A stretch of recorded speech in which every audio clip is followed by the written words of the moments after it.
गणनायकाय गणदैवताय गणाध्यक्षाय धीमहि गुणशरीराय गुणमण्डिताय गुणेशानाय धीमहि गुणातीताय गुणाधीशाय गुणप्रविष्टाय धीमहि एकदन्ताय वक्रतुण्डाय गौरीतनयाय धीमहि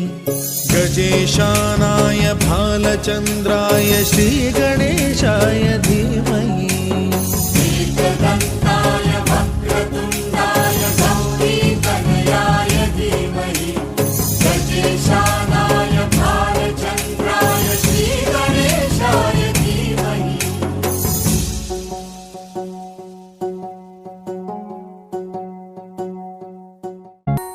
गानचतुराय गानप्राणाय गानान्तरात्मने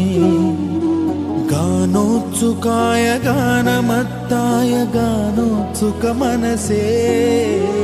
गुरुपूजिताय गुरुदैवताय गुरुकुलस्थायिने गुरुविक्रमाय गुह्यप्रवराय गुरवे गुणगुरवे गुरुदैत्यकलक्षेत्रे गुरुधर्मसदाराध्याय गुरुपुत्र परित्रात्रे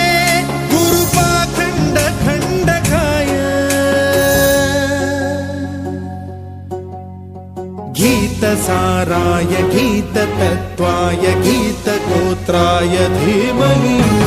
गूढगुल्फाय गन्धमत्ताय गोजयप्रदाय धीमहि गुणातीताय गुणाधीशाय गुणप्रविष्टाय धीमहि एकदन्ताय वक्रतुण्डाय गौरीतनयाय धीमहि गजेशानाय भालचन्द्राय श्रीगणेशाय धीमहि